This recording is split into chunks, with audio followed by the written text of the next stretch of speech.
Okay, so Joe, finally, we also published this week sort of a five tips on how to prevent a smash and grab. Do you agree with some of those tips? And also just tell us a little bit more about sort of anti-smash and grab, that sort of film or glass. Oh, yes, sure. Yeah. The number one defense in this case is to be vigilant and be mindful of what you have within your vehicle.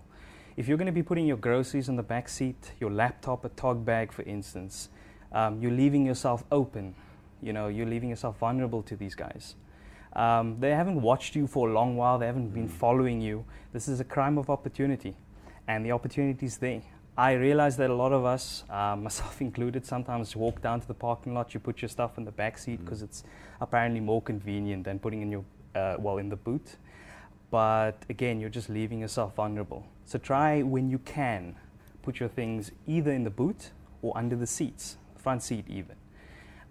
Try not using your cell phone within your hand. You're not supposed to be driving with a cell phone in any case, but try not keeping it in your hand or by the center console.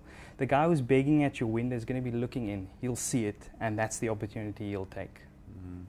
Just speaking about cell phones, I know another sort of no-no is if you're driving at night, if you're a passenger on your phone, for someone on the outside, I mean, it's just sort of like a lighthouse for them. It's a dead giveaway. They can see your phone and it's just boom.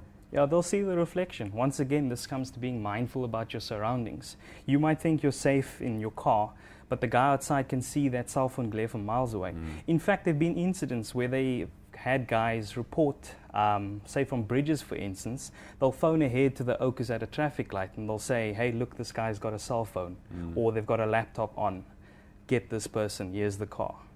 Okay, in most cases this isn't as sophisticated, but again, just be mindful of your surroundings. Don't become a victim. Sergio, again, this brings us back to a topic we often discuss: police presence, traffic authority presence. Is the problem bigger than the amount of resources that we have? Oh, indeed. Look, I mentioned this before in some of our previous videos. It's unrealistic to expect police to be everywhere. But in this case, this criminal knows there's not going to be police presence. Or even if there was, he at least has a getaway. Why weren't there cops there? Why is there not a camera to watch for this situation? If they can make a map using drivers' experiences, for instance, and plot these hotspots, do the cops not know about this? Cannot something be done about this? It's a tough situation. But again, we can't rely, as sad as it is, we can't rely solely on the law. You've got to be vigilant. Serge, what are some other security measures people can take? And another thing, are your belongings safe on the floor of the passenger seat or on the floor of your back seat? Sure, I'll start with the first one. One of the most effective ways you can stop this from happening is to perhaps get a film or tint on your windows.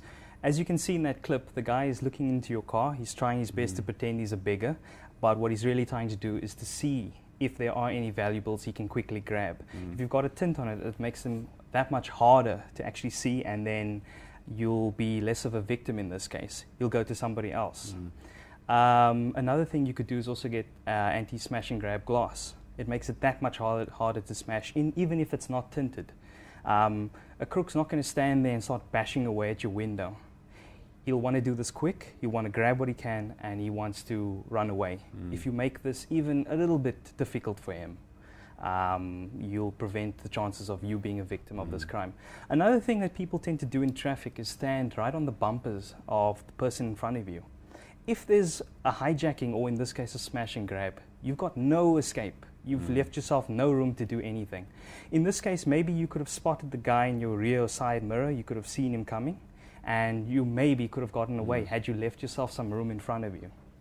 To answer your question with regards to where you put your belongings, again, it comes down to crime of opportunity. He's looking into your car, he's trying to see something. If you've hidden it under the front seat or under your car, I'm not going to try and do that if I was a criminal. I want something easily accessible, something I can carry and then bolt away. Another option, for instance, is lock your doors while you're driving. They might even be so brazen as to check your boot for something. And in this case, locking your car will stop that. He's not going to hang around and then try and open your door, notices it's locked, and try and make you open it.